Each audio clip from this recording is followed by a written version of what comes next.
welcome to the channel, and welcome to this 500 point game of Warhammer 40k between Tau and Orcs. This battle report is the first episode in a 3-part mini-series called The Fifth Sphere. So I recently painted up myself a little Tau force. It's about 600 points, but I'm using a little bit less in each game, go for a 500 point game. And I'm going to do 3 games against different armies and link them all together with a nice little story. And this is the first of them. This is not benighted, that's definitely the wrong word. A blighted Imperial world that has seen raids by chaos fleets and rebellions and the works. It's now beset by orcs. It sends out signal after signal imploring for aid from the Imperium, but none has been forthcoming. Sadly, this little globe just isn't important enough. However, it's quite close to where the Tau have found themselves, having travelled through their wormhole and looking to progress the 5th sphere of expansion. Well, if the Gue'la aren't listening to their own, who are we not to take advantage of it? So the Tau have offered the Imperial Governor aid in return for being able to use the planet as a staging post, and the Imperial Governor, seeing no other option and throwing his oaths to the wind, has agreed.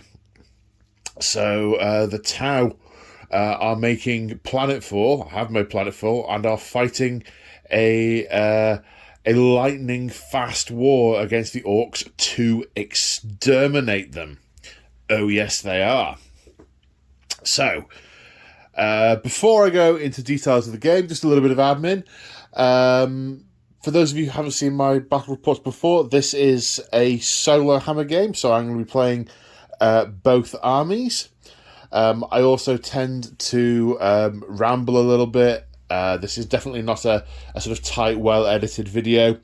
This is more me chilling out in my garage and you being able to watch along. And I also have a very small number of house rules to aid the narrative. And these are they. I don't apply +1 limit modifiers on dice rolls. I let characters charge with units. So if a character or characters are in coherency with a unit and they're both going to charge the same target or targets, I make one roll, then they either both succeed or both fail, and everything goes back to normal. I don't limit the number of times a stratagem can be used in a phase. I don't do command point rerolls. Some other stuff that probably won't come up, but my most important rule is I like to apply what I call narrative common sense. If, whilst the game is being played, if something feels jarring, you know, the way the rules are interacting, this just wouldn't happen in the game world, then I change it. And I do what I think feels most appropriate for the situation and the story. So if that doesn't sound like your cup of tea, this is definitely not for you. Still here? Splendid. Okay, so as I said, it's 500-ish points. It's like 520 aside. So I'm calling it a 500-point combat patrol for command point purposes and so on. And the game we are playing is Incisive Attack. Open war cards, the only way to play Warhammer 40,000 9th edition. So I set the battlefield up on a slant like this. I thought, yeah, that'll play really well. And then coming in today, I thought, I'll play on the corners. And then I thought, well, that gets rid of all the reason for doing this. That's all right, yes, okay. So side to side it is. And in Incisive Attack, there are going to be 3 objectives placed on the table, which I will do before deployment. And then at the start of each battle round, you roll a d3, and one of them becomes the active objective for that battle round. Then at the end of the battle round, is it end of the battle round?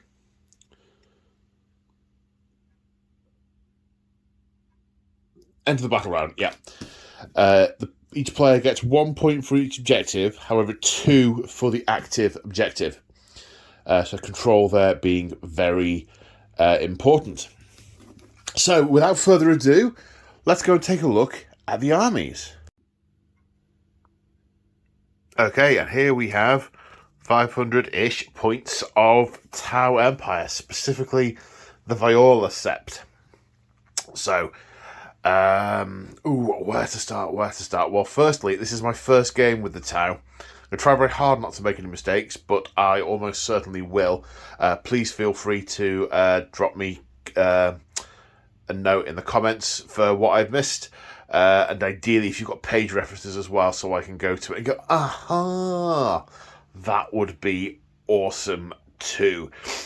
So, as I said, these are Viola Sept, and they are, let's say, very high energy Tau. They are, their philosophy is to strike fast and basically leave no survivors. So the Sept tenet is strike fast, and they get +2 to movement in turn 1 for models that started the turn in your deployment zone. They also reroll advance and charge rolls. Now, Tau have many ways of war, but 2 main strategies that they deploy on a regular basis. And they are the Montcar and the Kauyon. And you have to pick one of them, and it changes your rules for the game, depending on what you're doing. Well, we are going Montcar. That is the hyper-aggressive sweep in and devastate tactic. Now, the way this works is the Montcar is active in turns 1, 2, and 3. So you get the benefits in turn 1, 2, and 3. You get nothing in turn 4 or 5. Kauyon is the other way round. But we're Montcaring, so I won't bother talking about Kauyon. So in turns 1 to 3, these guys will, if they move or advance, they will count as stationary until the end of the shooting phase. I think it's an important distinction there. That means you can't advance with punchy units, and by punchy units I mean Kroot, and then charge with them. Also, they gain an additional point of AP and reroll failed wound rolls of 1, depending on how far away they are from the enemy unit. In turn 1, it's at 18 inches, turn 2, 12, turn 3, 9. Now, obviously, this tactic favours you for getting up close and personal. Now, I eventually want to be having Devilfish full of warriors, fire warriors, to surge forward and disgorge and do all this with. But right this minute, I've got what I've got. And that is a stealth team, one of whom is in the Ghost Keel battlesuit, being backed up by a Cadre Fireblade with some Fire Warriors and some Kroot. This is very much an advanced group. So, Markalites. We've got 4 models in the army with Markalites. The general, the unit leader, this Markadrome, and that Markadrome. Now, the way Markalites work is the unit with a Markalite can perform an action at the start of the movement phase, which takes till the end of the shooting phase. You pick an enemy unit within 36 inches and roll a dice. On a 3+, that unit gains a marker token, which can then later be used to give bonuses to a unit shooting at it. Now, my reading of the rules is because in Montcar, they count as stationary from the movement phase until the end of the shooting phase. That won't break the action required to do marker lighting, which it otherwise would, because according to actions, which I had to reread because I never really used them, because they mostly come into play on secondary objectives in match play, which is my thing, A normal move counts as out in action. However, from the movement phase to the shooting phase, they count as stationary. So my reading of that is that's what it intends. Drones, you can see drones have the artificial helpers rule. Now you can no longer pass wounds off onto them, nearby units getting attacked and then them jumping in the way on a dice roll. The rules of that for that are different now. I think you can still do that, but I think it's a stratagem. We'll find out as we play. We have a couple of general rules. One is you ignore them for the purposes of calculating the unit's toughness. You also ignore them for the purposes of morale and for whether or not they're below half strength. Individual drones have individual rules, which we'll come on to as and when. In terms of the army then, so the Warlord is the Cadra Fireblade. He is an exemplary Tau warrior who has eschewed the honour of wearing a crisis suit to remain in the line with his brothers? I want to say brothers? Squad mates. His Warlord trait is Precision Hunter. He will reroll to hit and reroll to wound. In this game, he also has a relic, the Kindled Blade, which is a sign of unity and bonding amongst fire warriors. It gives him a 6-inch aura. Once per game in the command phase, he can hold the blade up, like the models do in there. It's almost like they looked at the model and thought, what can we do for that? In the command phase, you can hold it up, and until the following command phase, fire warriors within 6 inches of him will auto pass morale tests. So if you've got him with a whole bunch of fire warriors, that's super nice. To his left is a Kroot Shaper, so he's the Kroot character. He spends a command point on generating a Warlord trait for him, which is Pack Leader. It gives him a 6-inch aura. Other Kroot units within 6 inches, when they declare a charge, they'll roll an extra dice and the lowest will be discarded. So it's cost me a command point to do that. I've just realised something. 1 minute. That's better. I didn't have my light on a stick on, which is why it was all... I was thinking, why is it looking so dark? Because I haven't got the light on. So that's the Cadra Fireblade. We have a strike team with pulse rifles, so they're the long-range rapid-fire ones. The squad leader also has a Markalite. They're accompanied by 2 drones, 1 Markalite drone and 1 shield drone. The main 2 things the shield drone has is a 4-pin vulnerable save and 2 wounds. So basically, you just keep taking damage on him, on the shield drone until it dies. Is the gist, I think. Or possibly you save it for being hit by big stuff like las cannons, but that's not as relevant for fire warriors as it is for other stuff. Anyway, 16 Kroot with Kroot rifles and ritual knives, which are actually the butt of the rifle. So they shoot with the rifle and stab. Basically, the rifle is a shooting and stabbing weapon. Then at the back here we have a stealth team of 3. Subtly turn the page over so I can read my notes on the other side. A stealth team of 3. The unit leader has been upgraded with a target lock. Yeah, a target lock, and he's got a fusion blaster. The other two have burst cannon and a marker drone as well. They are infiltrators, and their camo fields mean they're -1 to hit, and they gain an additional point of cover if they're in cover. Additional point of save whilst in cover. Then we have the Ghost Keel suit. He has the Ionic Big Gun, that name I can't remember, and 2 burst cannon. He's also accompanied by 2 stealth drones. He is very difficult to shoot up, but we'll see. It's difficult to shoot him from a distance. It's easier if you get close to him, which is obviously what the Orcs are going to want to do. He's also -1 to hit because of his electrostatic field. He has a... Oh, I didn't write this down. He has a... 1 minute.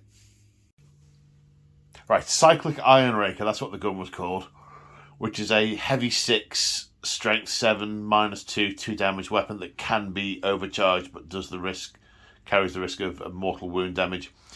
And the thing I was trying to remember the name of is he's got the early warning override, which means he can overwatch on a 5, and when he overwatches, it doesn't cost a command point, which is nice. And that is roughly... In fact, this guy does feel a little bit OP for the size of the game, but we'll see. I've made sure the Orcs have got a couple of toys as well, so yeah, looking forward to this. Right, let's have a look at the Orcs. So here we have roughly 500 points of Orcs. And the first thing you'll notice is there are multiple painting schemes in this combat patrol. There are Evil Sons, there are Death Skulls, and there are Goths. The way I play Orcs on this channel is I don't worry about giving them all the same clan attribute. As it says in the book, I use whatever attribute, whatever colour they're painted in, I give them their clan thing, and that's because I love the rule of cool. Now, wait a moment. We lost some people there, but for those of you who have stayed, what are the various clan rules? Well, Goths, they have no mucking about, which is when they roll a 6 to hit in close combat, they get an extra, counts as an extra hit. And if they are charged, or heroically intervene, they gain +1 strength. The lucky blue gits are the Death Skulls. Each time they attack, they get to reroll 1 hit or 1 wound roll. They shrug mortal wounds on a 5+, and infantry units also always count as obsec. But these are lads, so they will already count as such. I only included that for completeness. And these ones... Red ones go faster. Why have I written +1 attack? That must be an error. What have I done? My brain's broken. Right, well, the bits I've definitely got right is they get an extra +1 each move because red ones go faster. But speed freaks, which the bikes are, get an extra 2 each move. They can also move and fire assault weapons without penalty. And I need to try and work out why I've written +1A on my notes. It's +1 to advance rolls. I normally do sort of +1 inch, and I put ADV rather than A. So, okay, so let's go through them one clan at a time then. The Goths, we have a unit of lads. I think it's 11 lads. Or is it 12? 2, 4, 6, 8, 10, 11. Plus the knob, 12. Then they're all sluggers and choppers. They're kitted out for beat stuff up. Then the knob has a power claw. The warlord of the army is the weird boy. His warlord trait is proper killy. It's the Goth trait. He gains +1 attack and increases the AP of his attacks in melee by 1. He has the relic, the Scorched Git Bones. He gets +1 to cast Witchfire psychic powers, which will basically be Smite or Power Vomit, which is what it should be called for an orc. And he shrugs mortal wounds off caused by perils on a 4+. He has 2 spells, Fists of Gork, which give him extra strength and extra attacks, or any orc character, but there's only him. And Warpath, which cast on a unit that gives him +1 attack each. Now, what's happened here is he's decided to go mooching about, and the big boss has said, "Here, you lads, you go with him." and they know how important the weird boy, the warphead, is to the big boss. So they don't want to see him going off and getting hurt, or they'll get their head smashed. So they've gone off with him and sticking to him like glue. Like glue they are. The Badmoons? The Death Skulls. We have a unit of 11 boys with a knob. The knob has got a combi rocket. The others have all got shooters, apart from one who has got a rocket. We have then got a Death Dread with 2 Dreadnought Death Dread weapons and 2 custom Mega Blasters. He's dead zappy, but often blows himself up quite a lot. Then the Evil Sons. We have 10 lads. 1, 2, 3, 4, 5, 6, 7, 8, 9, 10 lads, including the knob. They got shooters, apart from one who's got a big shooter, and the knob has got a kill saw. Then 3 bikes, war bikes, one of which is a knob who has got a big chopper. And basically, they've caught wind of something funny in the air, and Weird Boy has rounded up, well, I say rounded, bellowed at the nearest orcs, and he's gone, oh yeah, he's quite big, I better do what he says for now. And he's basically promised them a fight. They've gone, oh yeah. Come with me, lads. Okay, alright, get behind the weird one. Go for it. Let's go to deployment. So here we are after deployment. So, a lot of the Tau could deploy quite a way up the field because they are infiltrators. The Ghost Keel has snuck up to the other side of this stack of crates. It doesn't completely obscure him from every angle, but it does from a couple. The stealth suits are sitting on this objective. A distinct lack of orcs on this side. The Kroot are ready to go charging up the field. They get to do a special move before the game starts because they are... I wrote it down, but I can't remember it. They have a special rule. Ambushers? Ambushary predator? That's close enough. So they're going to get to move before the game starts. Then they're all going to be able to advance and shoot and get plus to their move in the first turn because of Montcar. And this unit of Fire Warriors is here. They're not hiding. They're getting ready to jump out because they want to go or sit on this objective and have fire lanes down here and here. So that's the Tau tactics. The Kroot, of course, Orcs being their ancient enemy, their most hated foes, the only people they won't accept a mercenary contract from. Oh yes, I mean they're not too happy about the idea of working with Chaos, but they come higher up the list than Orcs. So what have we got? Well, we've basically got a surge into the centre of the board. We've got the Goths and the Weird Boy ready to run at the board and smack anything they find. The Death Skulls ready to clomp up the board and shoot, then smack anything they find. Then on the left-hand side, these red ones, being very, very, very jealous that they haven't got bikes of their own, are going to walk up the board and shoot stuff, or most of the point run up the board and shoot stuff. And these bikes are going to zoom around and daco whatever they can find.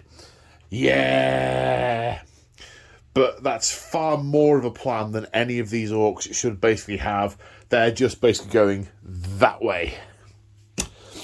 So, without further ado, let's see who has the first... I'm just trying to remember what order we do some things in. Let's see who has the first turn. This dice first for Tau, then for Orcs.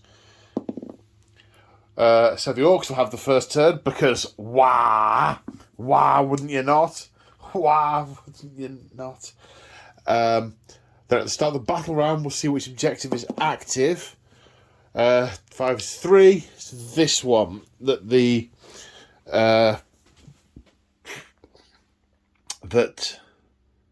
stealth suits are sat on.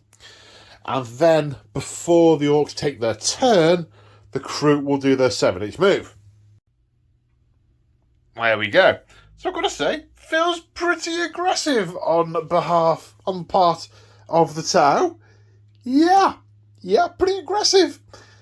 Do you know what? It'd be nice if they had first turn one, that's from their perspective, but there is a green tide yelling and bawling the wah heading in their direction as we go into Orcs Turn One. So the Orcs have moved and it looks like this. So this unit of Death Skulls has moved and is in range with its shooters to shoot at the Kroot. There wasn't a realistic prospect of a charge on the Ghost Keel, so the Dread has moved. I'm not going to say you can shoot the Ghost Keel because you can see the tip of his gun. So he'll fire somewhere else. The Goths, including the Weird Boy, have advanced. Again, no prospect of a charge. They want to get as close as possible. Evil Sons, similar picture. They have advanced, apart from the bikes, which have just moved and are about to lay all sorts of Daka into that building over there, and its poor inhabitants. Inhabitants or occupants? Okay, so Psychic Phase.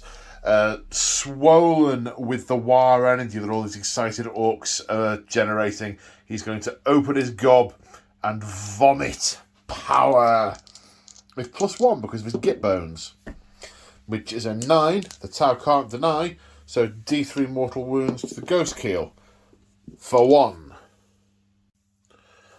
Okay, so the Death Skull boys are opening up. The shooters are going into the Kroot, and the rockets are going into them big metal things over there. The ones that is all blurred, like, yeah, them. So we're using more Daka for 2 command points to get to count as being in Daka range for the shooters, which means 3 shots per, and we'll do the rockets in a minute. Where to roll? Here, I think. Okay, hitting on 5s. Strength 4, toughness 3, wounding on 3s. So that's 6 saves of 6+. Amazingly, these guns aren't AP -1. That is 5 dead Kroot. Then the rockets, 2 D3 each, so that's 4 shots in total. -1 for the stealth field, so hitting on 6s. No. Lots of big bangs, though, which dead good. Then we have 3 bikes with 2 Daka guns each. They are outside of the... Oh no, the front one was in. That's right, I remember now. One of them is in Daka range. 2 of them aren't, so it was 18 plus 4, 22 shots hitting on 5s. That's 7 hits, wounding on 3s. That's 4 wounds. It's all 4+ saves, so... Well, we'll take it on the shield drone first, because that's his job. Pass 1, fail 1, so he's lost a wound. Passes another, fails another. The shield drone dies. Now the Death Dread is shooting at the stealth suits. D3 attacks for each custom Mega Blaster, and roll them separately because they can do mortal wounds. I think it's my reading is it's a max of 1 per gun. Hitting on a 6, that's a mortal wound. And then 2 others hitting on 6s. No, not a mortal wound. Now, did we say, I think we did say that Lucky Blue Git can shrug mortal wounds on a 5+. Which he does. He's lucky, that Blue Git. Okay, now the Warbikes are going to try... because they can Overwatch.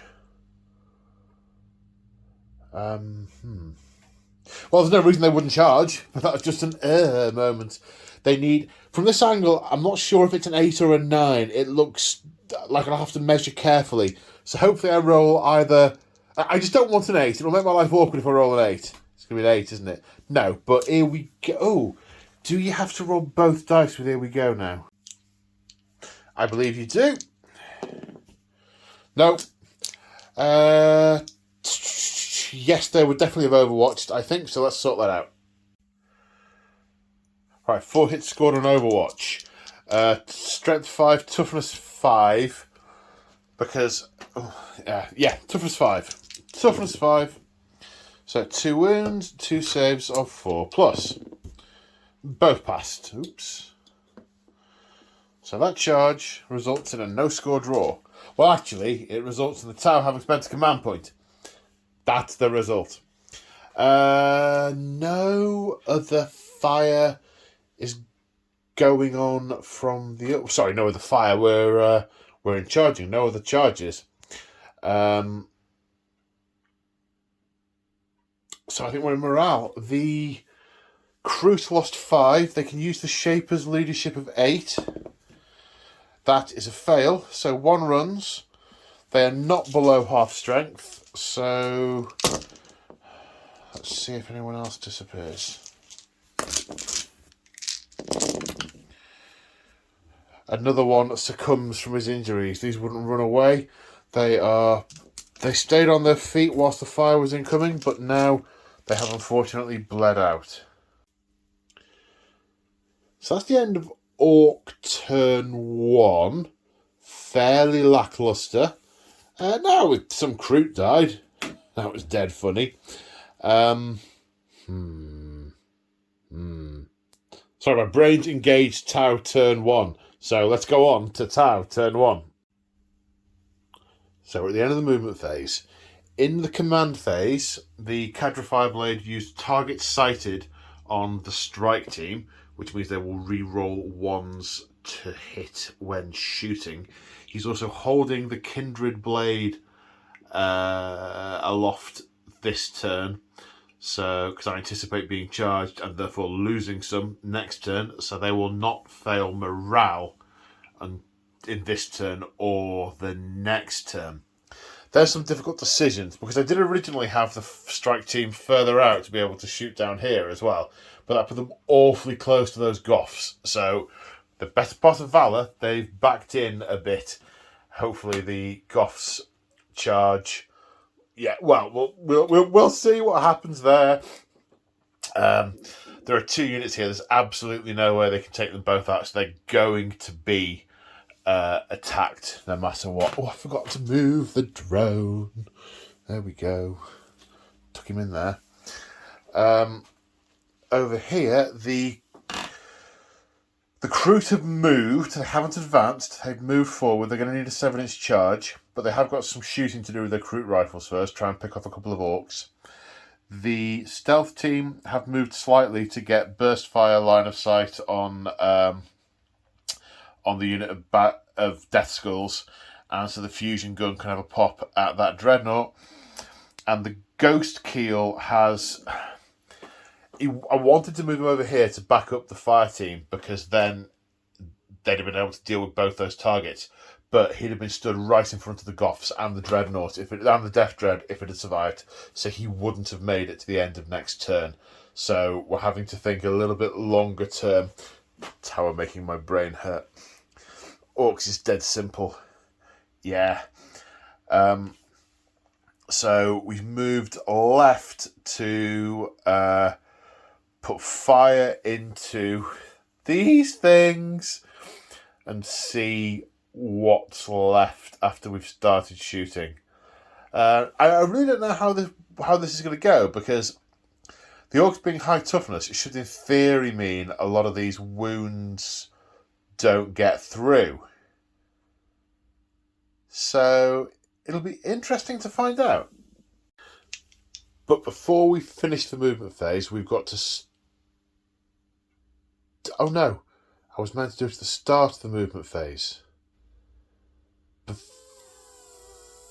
the units had moved.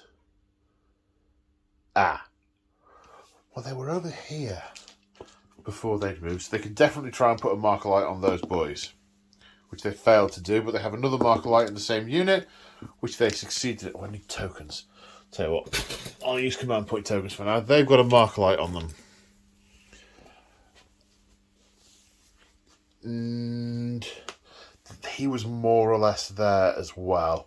So we'll try and put a marker light on the Death Dread, which we do. The other marker light is on the Cadra Fireblade. I mean, I may as well put it on... I'll put it on the bikes. No, I'll put it on the boys. Let's light the boys up.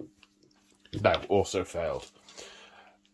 Okay, so we'll go on to shooting, and I think I will check out some stratagems before I do anything else.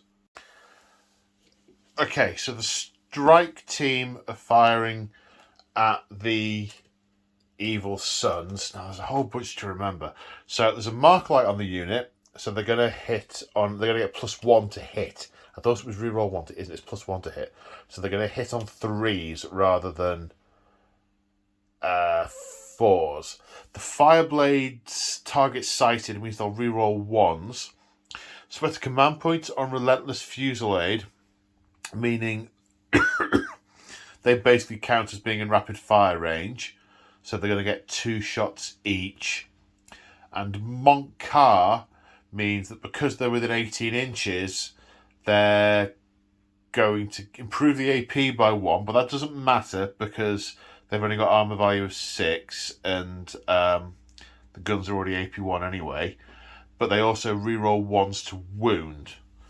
So let's see if I can remember all of this. So we're hitting on 3s and rerolling 1s. Let's keep the camera rolling and do this live. Reroll these 1s. Okay, so that's all but 3 hits, which is fantastic. Why do I think there's something about 6s to hit doing extra stuff? Because of the Fireblade. Sorry. The fire was Volley, Fire Aura. Each time a core model makes an attack with a pulse weapon, a modified roll of 6 is an extra hit. How many have we got? 1, 2, 3, 4, 5. So that's 5 more hits. Okay, so these are strength 5, toughness 5, rerolling 1s. That's a lot of 1s. 4+ getting through the armour. That's a lot of dead orcs. 5, 10, 15, 17 wounds. Well, I mean, that was a phenomenal roll. That really was a phenomenal roll. That's the unit wiped. Well, it saves me rolling morale. So the Fireblade will shoot at the bikes. He is within rapid fire range with his Fireblade pulse rifle. And he rerolls to hit and rerolls to wound because of his Warlord trait. So hitting on 3s, rerolling. He's not core, so he doesn't get his own ability. Strength is 5, so 4's rerolling. Yes, and that's... He does get the reroll 1, but that's irrelevant. The AP does improve by 1 because of Monkar. And it was 18 inches. Yes, it was 18 inches. So that goes to from -2 to -3, which means it kills a bike. 2 get through. The bikes have 3 wounds each. That is a dead bike. Okay, so the carnivores are going to open up on the Death Skull Boys. Now, I've checked the wording again. So these won't get the Monkar bonuses because they're Tau auxiliaries rather than Tau Empire. Although they do have the Tau Empire keyword, but they have the Tau Empire faction keyword, which is apparently different. So there's that. Right, there's 9 of them left. 2 shots each because they're rapid firing. Hitting on 4s, rerolling 1s because the Shaper commands.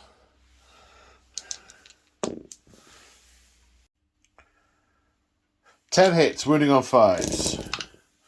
So a lot of 5s. Saving on... Come here, you.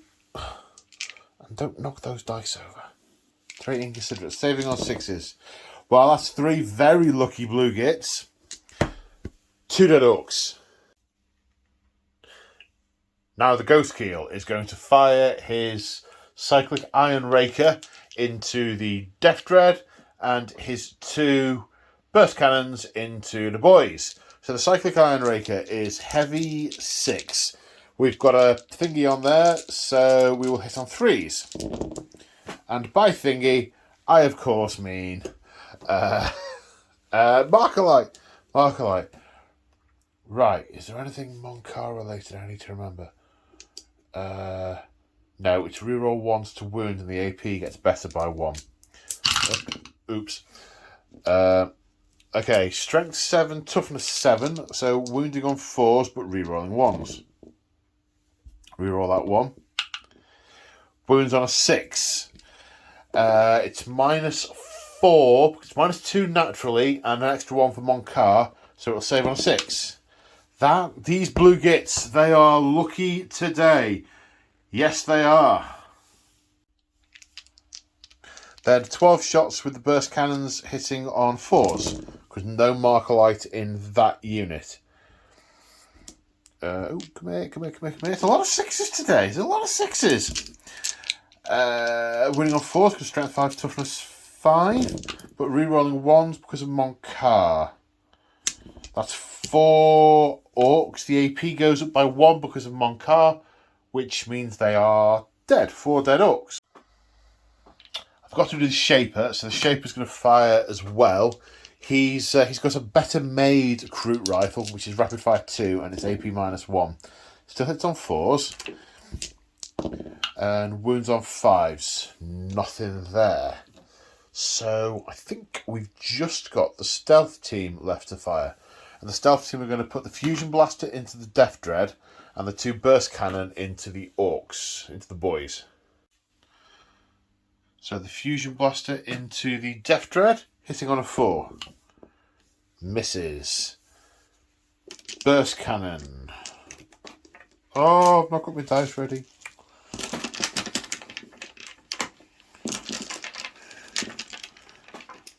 Oh, I'm having a disaster. I meant to pause it. Now I haven't got a hand free. Hitting on 4s. Am I re-rolling 1s for any reason? No, because there's no Markalite. But they will get the re-roll of 1s to wound and the extra point of AP. Winning on 5s. Jiminy Cricket. So that's 5 fails and 2 re-rolls. That's 1 more dead orc. Right, now the Cruits are going to charge. I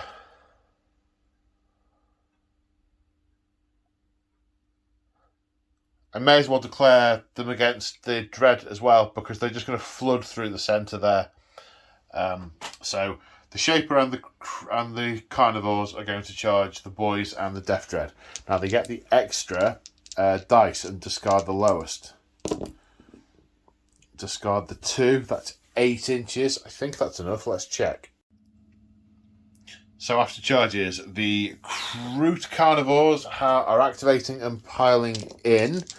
They have 2 attacks each, and there's 9 of them.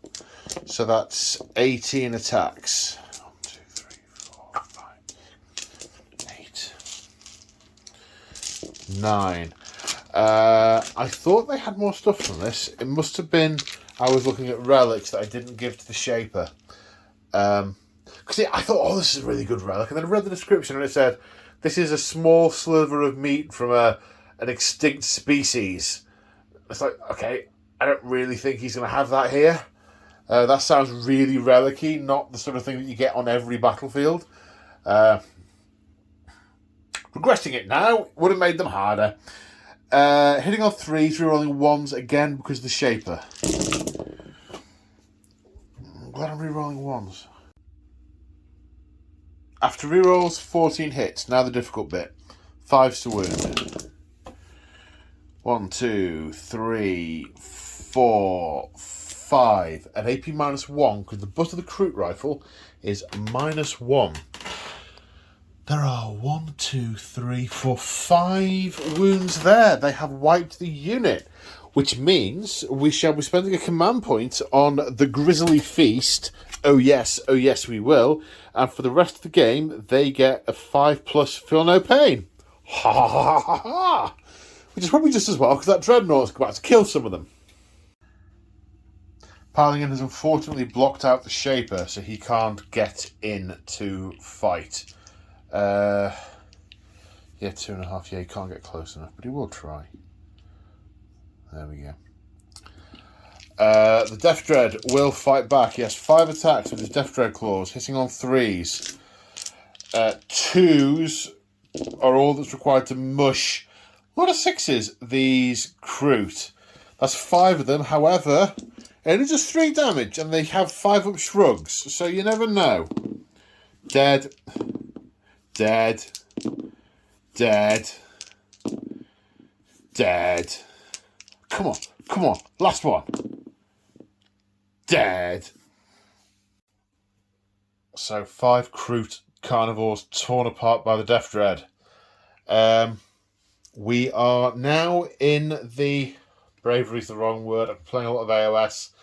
I was trying to think, what's the range of the Kroot's weapon? Oh yeah, it doesn't work like that in 40k. It's not Battle Shock. What's it called? Morale. Okay, they can use the Shaper's leadership of 8. So 3 or less they want. 5. That's not good. So 1 runs, and the other 3 run on 1s and 2s. No. So one of them was obviously smacked by the Dread and is now succumbing to his wounds. Or maybe one of the Orcs tore at him before he finally died. Okay. Well, that is the end of Battle Round 1. And the tower controlling this objective, the Kroot are obsecking that objective, and the Fire Warriors controlling that objective. So, at the end of Battle Round 1, the score is 4 points to the Tau, 0 to the Orcs. As we go on to Orcs, turn 2. Not a huge amount of moving to do. The Goth Boys and the Weird Boy are piling through the middle. There's never a war boss around when you want them to yell, wah. And the bikes are just driving at those, whatever they are, guns blazing, having a great time. Psychic phase. Unfortunately, there aren't enough boys nearby. There's not enough wire energy to cast 2 spells, psychic powers. So we're just going to do Warpath on the Goths for 10. So they will gain +1 attack in the ensuing fight phase. Very important that they get in the fight phase. Oh, they've got sluggers, I suppose. Sorry, I was just thinking not out loud. The Death Dread, who I will turn round for effect. Oh no, he's hooked a Kroot. Oh, this has gone badly wrong. Shouldn't have done this live. I will turn round for effect. Who is engaged with these 3, but not with the Shaper. And I'll point the camera at it as well. Oh, I'm not doing well, am I? Are any of these in slugger range of anything? Yes. 3 are in slugger range of the stealth suits. So hit on 6s. Ooh, a hit. Wounding on... not that. So now we come to the Dagger guns. 2 Dagger guns, both at Dagger range, is 20 shots. 20 shots hitting on 5s. That's another lot of 6s. No negatives to the AP, so these are... No, hang on, that was to hit. I need to roll to wound first. Hey! Wounding on 3s. Well, actually 2 failed to wound. So now these are saving on 4s. Okay. Well, that was a disproportionate number of hits. That was also a disproportionate number of saves. So, 8 Fire Warriors save, 2 die. Now, charge phase, the bikes charge. They're in, even on that. Let's re-roll it to make it feel more impressive. Well, they're still in, even on that, because of how close they were. Goodness me. I'd love to Overwatch, but I don't have command points. The Goths are going to charge the Ghost Keel. Now, the Ghost Keel command Overwatches for free because of his back gubbins, which I'm sure the tower players will be yelling at the screen. Because of his thing. Now, he can only see one orc from where he is now. So I'm going to say he can only do the Overwatch if they make the charge. Because it makes sense to me that as they're coming around here, he unloads, but not if they're back there, if that makes any sense. That's what I'm going to say. Narrative common sense. So, the charge is 6. That is definitely not enough. 11 is almost certainly enough. Let me get the tape measure. So this is where they all made it to. I should have mentioned I was charging with the Weird Boy as well, but, you know, I was always doing that. So now I'll do the Overwatch. Because of his early warning override, read the name, he hits on 5s when he Overwatches. So the Cyclic Ion one hits twice, kills on 3s. No. Moncada, roll the 1. 1 dead orc. Then that was the dead one. Then the burst cannons. That's 3 hits. Running on 4s. Reroll a 1. 2, but they will save on 6s. Which one of them does. So 2 orcs die on the charge as the automatic systems in the suit fire of their own accord and blast greenskins to bits. To be fair, there's another one that has a hole in him that would slay any of the other mortal races. I mean, he's got half his ribcage missing and some of his organs are no longer internal, but it hasn't seemed to bother him. He's still going. Okay, so the first unit we've activated are the Goth Boys. Now, I don't know if you can see, but one of these guys, this one, he's got a tank buster bomb. So I'm going to use the tank buster stratagem, which I'll come on to in a minute. But I'm committing the command point to it. It's just the order in which I do it, I guess. The whole unit is going to use Unbridled Carnage for 2 command points, which is a Goth special, which means that their no mucking about special rule will trigger on a 5 rather than a 6. So, if you take out the knob, we'll do him afterwards. You take out the tank buster, we'll do him afterwards. That's 8 lads with 4 attacks each because of Warpath was cast on them, with exploding on 5s. And they're also +1 strength because they have charged, but that's not going to make any difference against the Ghost Keel because it's still looking for 5s to wound after we've done hitting. Hitting on 3s, 5s explode.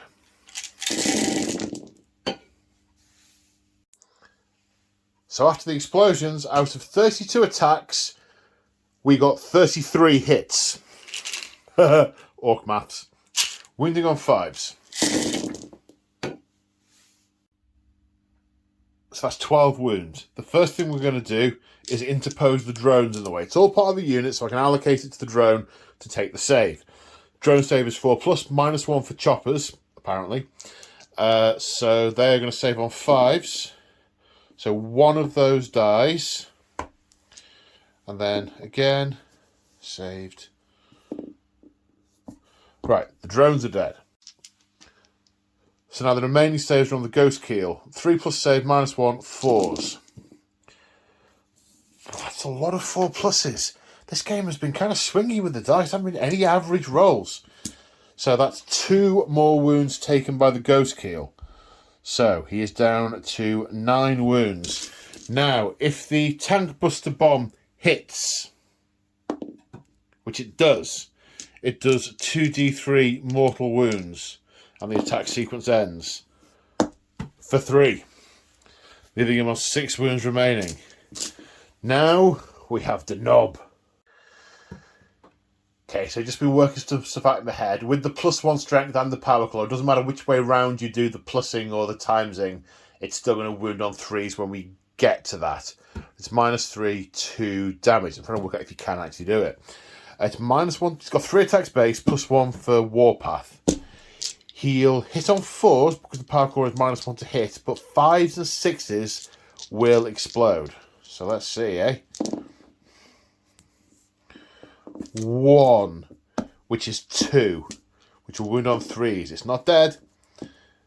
Save on a 6, which it fails. So the Ghost Keel has 4 wounds remaining. Yowzers, I did not expect it to live through that. I have to find out what its attacks back are. Oh, these guys will pile in though. Right then. Other charges. Okay, I've realised, I don't think I mentioned at the start of the turn that objective 1 is the active objective in this turn. So, just mentioning it now. The knob has a big chopper and 3 attacks, so 3 attacks hitting on 3s. That is 1 hit, wounding on 2s, because strength 7. Saving on a 5. No, that's a dead one. The other bike, the guy has a chopper, so he gets an extra attack, hitting on 3s, should say. Wounding on 3s, saving on 5 because -1. No, so 3 dead fire warriors. And the crew the tower most definitely not rushing to get to the front. They are on their back heel, as it were, whilst they're fighting. So those casualties have taken them out of combat. Dun dun dun. And of course they are immune to the effects of morale this turn. Should have killed the bin lid. Never mind. Shoulda, woulda, coulda, didn't I? Right, now we have 3 ongoing combats, and it's the Tau's turn to pick a combat. The 3 carnivores are going to hit on 3s, rerolling 1s. So 6 hits. Wounding on 5s because strength 4, toughness 7. 1 wound. AP -1, saving on a 4. No, it takes a wound at last, which gives it 7 remaining. Now the Death Dread is going to go super kill crazy and put 3 attacks into the carnivores and 2 into the Shaper. He's just snapping at whatever's in front of him. So the 2 into the Shaper. 1 hits. Let's re-roll that, because we're a lucky blue git. Running on 2s. Shaper is dead, because they're 3 damage each, and they go through his armour. These ones will hit on 3s. 2 have hit, and they will kill on 2s. So 2 carnivores left alive, and a dead Shaper. So it was just about to take the carnivores off, and I realised that the Shaper was outside of an inch. However, he absolutely would have piled in. He would have heroically intervened, and I just hadn't noticed it. And I'd have done it retrospectively when I came to do his attacks if he was still alive. So that is what happened. He's not just going to stand there whilst his carnivore squad, his carnivore unit, are just fighting against the metal beast, and he's not. And it will astonish you to learn that the Ghost Keel did nothing in return. Morale-wise, the Fire Warriors can't fail. The carnivores, even though they've only lost 1, can now fail because the Shaper is dead and they're not using his leadership. Their leadership is 6, so anything... 1 died, so anything but a 6, and they're fine. They are fine. They're holding firm. Right. Let's see what the Tau can do in Tau turn 2. So, before I forget, I remembered the feel no pains on the crew that died, but he didn't make it. So So, marker lights that were set at the start of the movement phase, successfully one on the bikes and one on this unit of Goths. The Ghost Killer's then fallen back. I can't, for the life of me, find a stratagem that's going to let him shoot. So, he's not shooting. The stealth team have repositioned, ready to put fire into the Goth Boys, but it is definitely not going to be enough to kill them. We'll just see how much damage we can do to them. Maybe, if we're really lucky, we'll kill the weird boy with the melt. No, he's still within 3 inches. So no, we won't do that with the fusion guns. The fusion gun will just cook an orc. And then these guys will hopefully kill off these bikes. Because if they don't, yeah, the bikes are going to kill off us. So let's start with that. We have a precious command point, and I thought I knew what I was going to do with it, but I'm not sure now. Let me check. Right, I might do something with that command point later. I might not. We'll see. First off, the Fire Warriors are going to fire into the bikes. So they're going to use the marker light to be +1, but those, and I forgot this earlier, have a big cloud of billowing smoke. So they're also -1. So we're going to hit on 4s, but we'll re-roll 1s because of the fire blade, and 6s will explode. Wow. That's a lot of 6s. So 5 6s mean 5 extra shots. Okay, 12 hits out of 10 shots. That's orc maths. Wounding on 4s, rerolling 1s because of Montcar. So the 3s and 2s also not successful. An extra AP because of Montcar. So they're -2. These are saves of 6s. 2 are saved. Now, how many wounds do they have? I think it's 3 for a basic bike. Does that mean it's 4 for a knob? It does. So 1, 2, 3 kills the basic bike. And the knob has 2 wounds remaining. 2 wounds remaining. And the marker light is now spent. Now see if the fire blade can finish him off. He hits on 3s naturally, so 4s because of the smoke. I did try and get 2 marker lights on them, so he'd have been able to have a marker light, but no. Strength 5, toughness 5, 4s to wound, rerolling 1s. That is a wound. -2, and because of Montcar, -3, which means it goes through. 2 damage, kills the bike. There we go. So they have cleared this objective. Okay, so the stealth suits powering backwards. I'm going to fire into these 2 burst cannons using the marker light, so they're going to hit on 3s.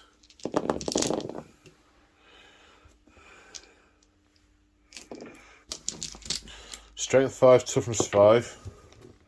Rerolling 1s because Montcar is still in effect. We're in turn 2, so I have to be within 12 inches now, but we are within 12 inches. 4s to wound, reroll these 1s. They both convert. So that's 5 get through. Saves 6, mind. 2 saves. So many 6s tonight. 3 of those die. And the fusion gun on a 3. Yes. That doesn't kill on a 2. Only kills on a 3. Vaporizes an orc. Just a cloud of vapor. Then we are going to spend that command point on strike and fade. These, they're going to move an extra 6 inches backwards. Now this is the way, in my mind's eye, the jetpacks always work. They're continuing in a direction, and they just fire whilst they're going, rather than forward, fire, back, forward, fire, jump, jump, hop, hop, hop, jump, jump. No, they're going that way, and they're firing as they're going. They're ceding that objective to the orcs for now. For now. Okay, so there are no charges. It's the fight phase. That Death Dread has 5 attacks. Reroll one of them because Lucky Blue Git. Wounding on 2s. That's 3. So 3 times. Let's see if we can shrug 3 damage. 2. No. Dead Crute. Table 2. Now we come to the morale phase. Those Goths have lost 6 this turn, and their leadership is 7. So they need a 1 to pass. 3 to fail. So 1 is going to succumb to wounds earlier. I mean, he had most of his organs missing. But now the other 5 may run away on 1s and 2s. 2 more of them. Well, one of them probably succumbs to their wounds, and another one thinks better of it. Now their numbers are thinning.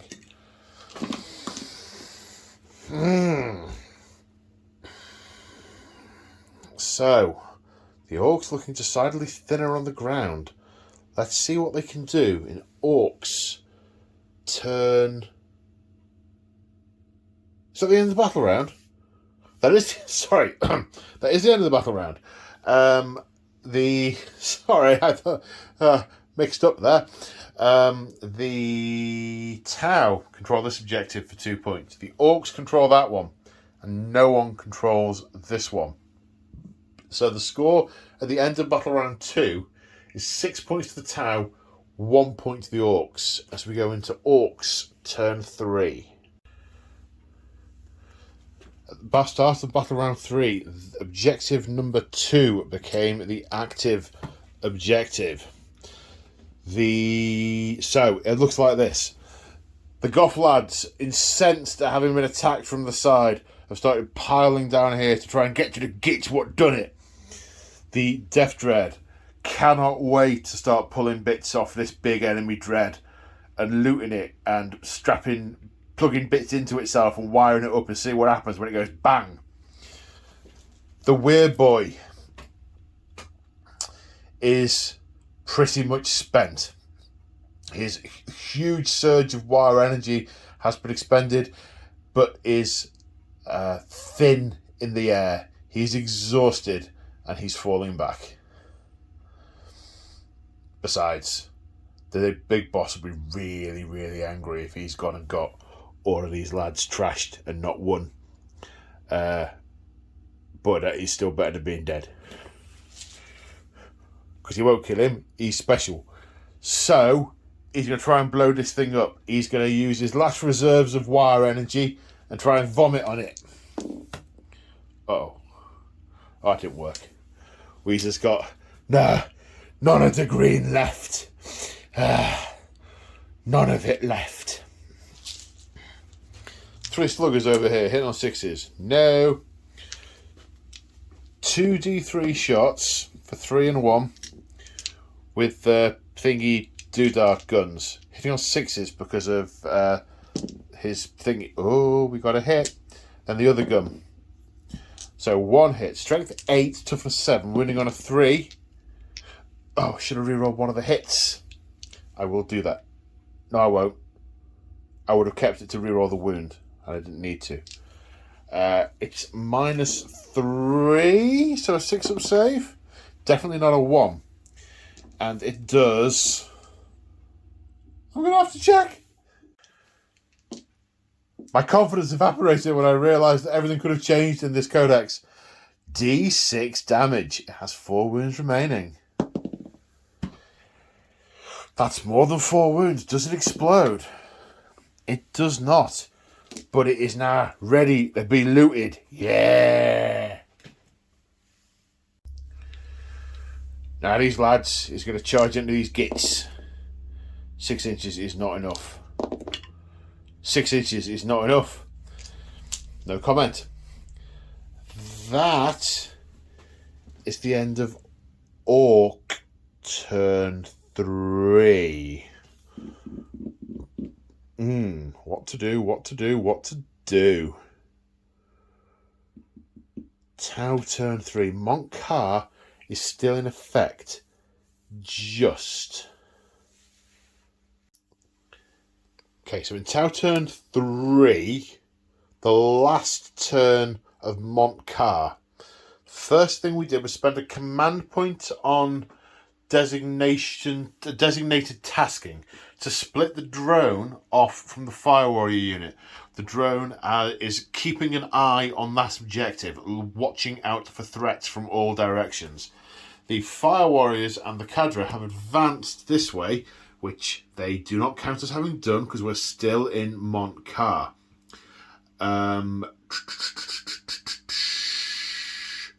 The Fireblade has given them the +1 to reroll, whilst over here the stealth suits have moved back in and moved close enough to be in Montcar range of the Dreadnought with the fusion gun.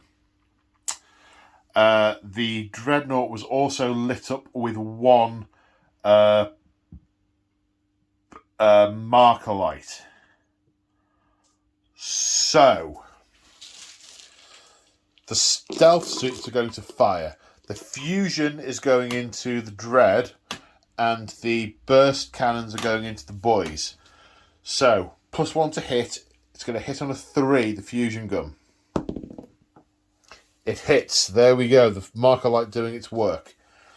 Wounding on a 3, rerolling 1s because of Montcar. Wounds. It is -4 or 5. It's -4, and because of Montcar, it's also -5. So it goes straight through. It's within 3. It's within half range, so it's D6 +2 damage for 7 damage. It's ramshackle. However, the strength is 8. And ramshackle only applies on strength 7 and below weapons. So it is unbelievably destroyed. Does it explode? It does explode and does 2 mortal wounds to the weird boy. Oh my god. It worked. It actually worked. And let's see if we can kill these orcs. Hitting on 4s with 2 burst cannons. Oh, I'm so excited. I'm not even pausing the camera. Wounding on 5s, rerolling 1s. 1 with 3 rerolls. 3 wounds at -1. It kills 2 orcs and puts 1 wound on that knob. Uh-oh.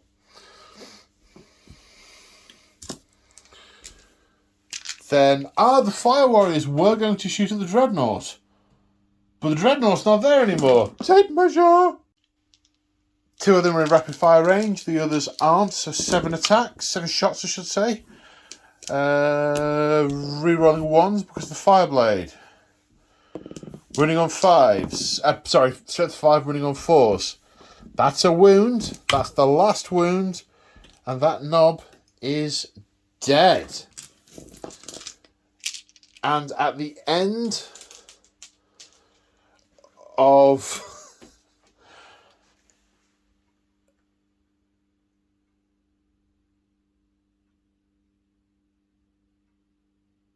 have I gone in the wrong order? Have I missed? No, the Orcs had the... Sorry, for a minute I thought maybe I skipped Orcs turn 3, but no, they had their turn 3. They killed the Ghost Keel. So, at the end of Battle Round 3, the Tau gained 2 more points. The Orcs control the critical objective with their remaining model to take the score to 8 points to 3. However, at this point, with his energy spent and having lost all the lads he's just randomly commandeered, he's going to have to think up some dead clever story. Oh no, he's a Goth. He's going to have to go back, and when he gets asked what happened to all my lads, he has to say, they had too much DACA, we need more lads. More lads. Need more lads. And this is a scene that is repeated all across the planet. In the coming months, the Tau eradicate the Orc menace, so much as you can eradicate orcs, their fungal spores penetrate the air, and they will, once they've infested a world, they will always keep popping up. There will always be an ever-present threat. However, the main bulk of these orcs have now been dealt with. However, once peace is officially declared on the world, some of the mining colonies start... well, they're not producing what they're meant to be producing, and there have been some disturbances. And, well, it feels like maybe not all the population has received the word of the greater good. So some emissaries from the ethereal caste are going to have to be sent to spread the word even wider to those who still have some faith in the Emperor with 4 arms. Which is the next battle report that will be available in the Members Lounge in the coming weeks. It should be the weekend after this goes live. Should be the first one. Yeah, wow, okay. So, I loved playing the Tau. I want Devilfish and more Fire Warriors, and so shooty. But you know what? So thinky as well. It hurt my brain, and there was only 500 points. And a lot of those stratagems I kind of just ignored. There were so many like overlapping fields of this and coordinated that. I was like, I'll just get on and shoot them if you don't mind. But that is very possibly to do with the size of the game. I enjoyed things like splitting off the drones. That was good fun. And I enjoyed the shooting whilst falling back. That was pretty good as well. I like the Fire Warrior one that made them count as being at maximum rapid firing at full range. That was cool. And they felt I loved the Kroot. They were so cool. Didn't do a huge amount, but they weren't very expensive either. I guess from that perspective, you don't expect them to do a huge amount. You need more. You need lots of Kroot. Lots of Kroot. I enjoy playing the Orcs as well. I always enjoy playing the Orcs. For instance, maybe we want to go, right, need more Goths. Yeah, I need some Goth Dreads and some Knobs and bigger units, like big units of 30 and like units of 10 Knobs and just charge and wah and clobber. But playing Orcs always does that to my brain. Great fun. Looking forward to the next episode. Yes, as you may very well infer, it is against G-Steel Occults. It'll be more or less the same army of the Tau, but obviously the Tau, but it will have an ethereal in it and something else won't be in it, because they're going to go and tell these humans that they really need to listen to the greater good. Oh dear. Oh dear, oh dear. Gribble, gribble. Well, so some shout-outs before I forget. First and foremost, massive thank you to all my channel members and Patreons for your ongoing support, helping me head towards the hobby dream. You guys are awesome. Thank you very much. If you're interested in supporting me, there's a whole bunch of ways that you can do that. The description of this video has them all listed in it. Things like channel memberships, affiliate links, and all that kind of good stuff. If you want to see the videos that follow on from this, channel memberships is what you want. Level 2 channel membership for my exclusive videos, which there's battle reports and campaigns and 40k and AOS and a bit of Aeronautica and all sorts. Stuff and things. The battle mat is Pure Work War Games. The buildings, the walls are Urban Mats. The pipes are GameMat.eu. All the scatter terrain, the crates and all those things, they are all G-dubs. The rocks are from my garden centre, and the lichen is from Amazon, somewhere on Amazon. Well, I really enjoyed that. I want to play more. And on that happy note, I will see you good folks in the next one. Bye for now.